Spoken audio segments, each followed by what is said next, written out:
Bismillahirrahmanirrahim. Assalamualaikum warahmatullahi wabarakatuh. Terima kasih kepada Bapak dan teman-teman yang sudah memberikan kelompok kami kesempatan atau waktu untuk menyampaikan hasil penerjemahan dari buku Principle of Genetica. Yaitu kelompok kami mendapatkan capture ke-10. Yaitu judul besar dari capture 10 ini adalah replikasi DNA dan kromosom. Saya Husniatul Umi sebagai penyaji pertama.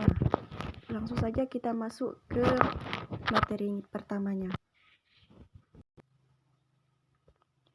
Nah, materi pertama yaitu fitur dasar replikasi DNA di vivo. Nah, pada manusia, sintesis untaian DNA baru terjadi dengan kecepatan sekitar 3000 nukleotida per menitnya.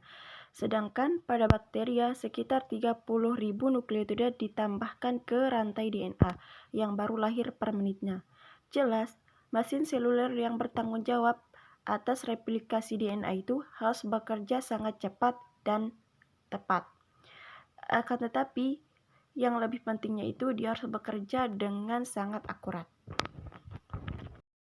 Selanjutnya kita masuk ke materi kedua yaitu replikasi semi-konservatif, di mana ketika Watson dan Crick menyimpulkan struktur heliks ganda DNA dengan pasangan basa komplementernya, mereka segera mengenali bahwa spesifitas pasangan dasar dapat memberikan dasar bagi mekanisme sederhana untuk duplikasi DNA.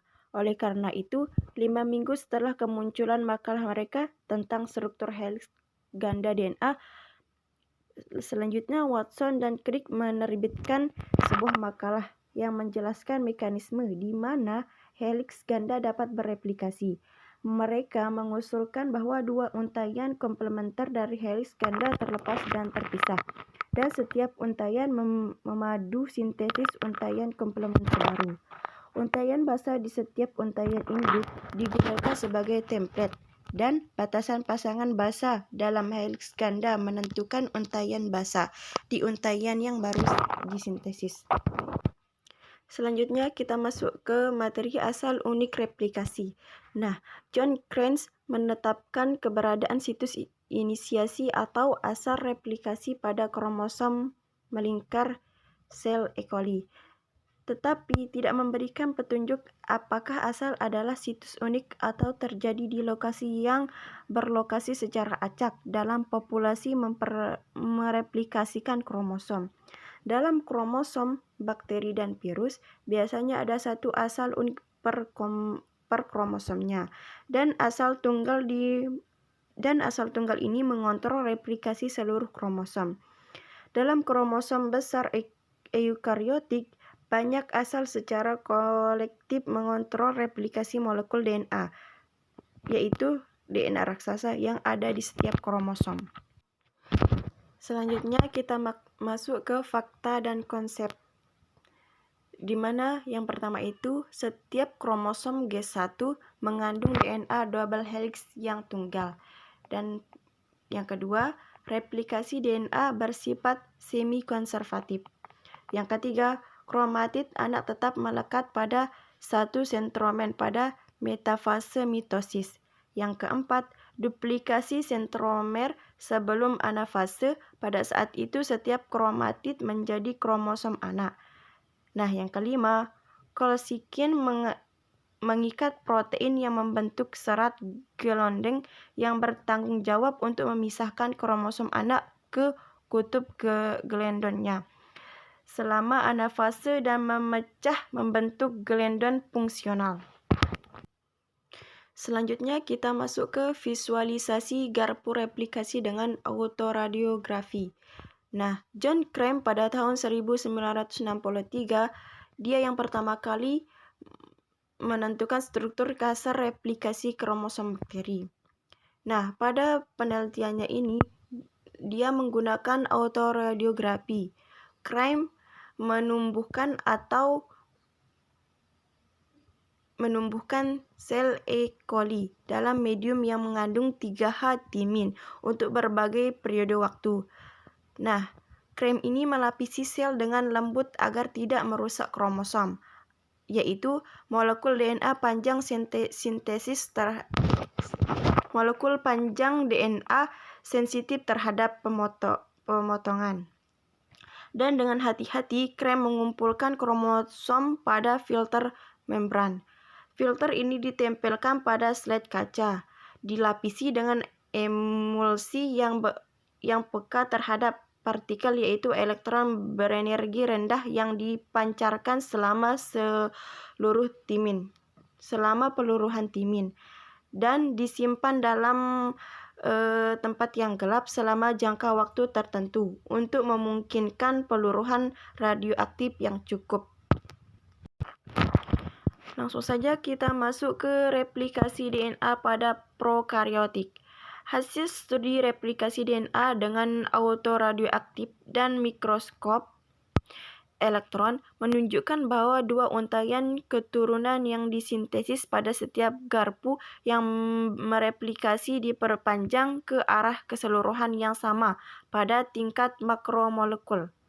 Karena untaian komplementer dari heliks ganda memiliki polaritas yang berlawanan, sintesis terjadi pada ujung 5 dari satu untaian, yaitu 3-5 ekstensi, dan ujung 3 dari untaian lainnya, yaitu 5-3 ekstensi.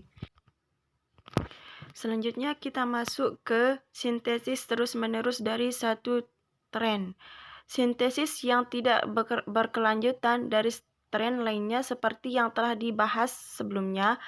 Dua untaian DNA yang baru lahir yang disintesis pada setiap garpu yang mereplikasi diperpanjang ke arah yang sama pada tingkat makromolekul.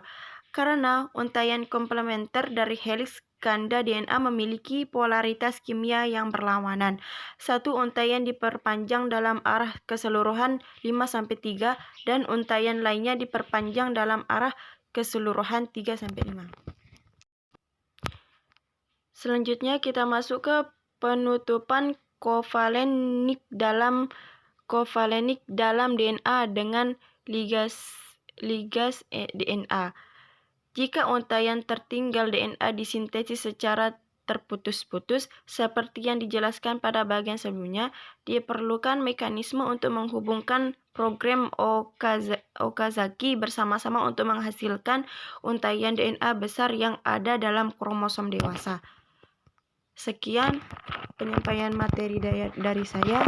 Mohon maaf apabila banyak kekurangan. Selanjutnya, materi kedua akan disampaikan oleh rekan saya, yaitu Artika Maulida. Kepadanya dipersilahkan. Bismillahirrahmanirrahim. Assalamualaikum warahmatullahi wabarakatuh. Di sini saya akan melanjutkan presentasi dari rekan saya. Yang pertama, saya akan menjelaskan tentang inisiasi replikasi DNA. Replikasi kromosom E. coli dimulai di Orice, urutan unik di mana replikasi dimulai dengan pembentukan daerah pemisahan untai lokal yang disebut gelembung replikasi. Gelembung replikasi ini dibentuk oleh interaksi protein pre-priming dengan Orice. Langkah pertama dalam pre-priming tampaknya adalah pengikatan 4 molekul produk gen DNA, protein DNA, keempat 9 basa, pengulangan pasangan atau BP di Orice. Selanjutnya, protein DNA berikatan secara kooperatif membentuk inti 20-40 polipeptida dengan luka DNA Orice pada permukaan protein kompleks. Selanjutnya, inisiasi rantai DNA dengan primer RNA. Semua polimerase DNA yang diketahui memiliki persyaratan mutlak untuk 3-OH bebas pada ujung untai DNA yang diperpanjang dan untai cetakan DNA yang sesuai. Menentukan untai baru, lahir komplementer untuk aktivitas. Tidak ada DNA polimerase yang diketahui dapat memulai sintesis untai DNA baru. Jadi, beberapa mekanisme khusus harus ada untuk memulai atau memprioritaskan sintesis rantai DNA baru setelah gelembung replikasi terbentuk. Selanjutnya, polimeras ganda DNA dan pembuktian DNA. Polimeras adalah enzim prosesif yang mengatalisis ekstensi kovalen pada 3 ujung rantai polinukleotida yang sedang tumbuh. Semua polimerase membutuhkan DNA yang sudah ada sebelumnya dengan 2 komponen penting. Satu menyediakan fungsi primer dan yang lainnya menyediakan fungsi templat. Yang pertama, DNA primer menyediakan ujung dengan 3 bebas. OH yang nukleotida ditambahkan selama sintesis DNA.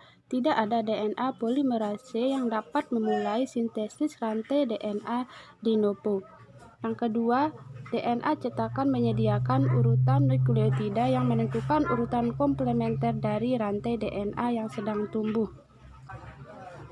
Selanjutnya, primosom dan replisomnya. Inisiasi fragmen Okazaki pada untai laging dilakukan oleh primosom, yaitu protein kompleks yang mengandung DNA primase dan DNA helikase. Selanjutnya yaitu aspek unik replikasi kromosom eukariot. Sebagian besar informasi tentang replikasi DNA berasal dari penelitian E. coli dan beberapa virusnya. Lebih sedikit informasi tersedia tentang replikasi DNA dalam organisme eukariotik.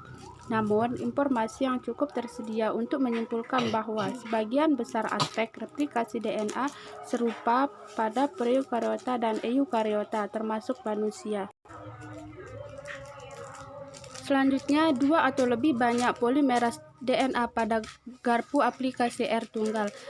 Mengingat kompleksitas replisom pada bakteri E. coli sederhana, tampaknya aparatus replikasi bahkan lebih kompleks pada eukariota. Meskipun pengetahuan tentang struktur mesin replikatif pada eukariota masih terbatas, banyak fitur replikasi DNA yang serupa pada eukariota dan prokariota. Selanjutnya yaitu duplikasi nukleosom pada garpu replikasi. DNA dalam kromosom interfase eukariotik dikemas dalam manik-manik berukuran 11 nm yang disebut nukleosom. Setiap nukleosom mengandung 166 pasangan nukleotida DNA luka dalam 2 putaran di sekitar oktamer melalui histon. Mengingat ukuran nukleosom dan ukuran besar replisom DNA, tampaknya garpu replikasi tidak dapat bergerak melewati nukleosom utuh. Selanjutnya yaitu telomerase replikasi termini kromosom. Telomer harus memiliki struktur khusus adalah DNA polimerase tidak dapat mereplikasi segmen DNA terminal dari untai laging kromosom linear.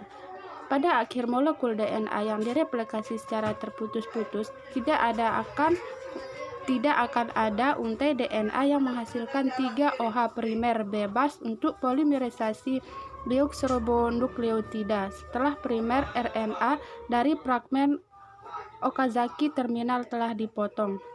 Entah telomer harus memiliki struktur unik yang memfasilitasi replikasinya atau harus ada enzim khusus yang menyelesaikan teka-teki mereplikasi ujung untai yang tertinggal ini.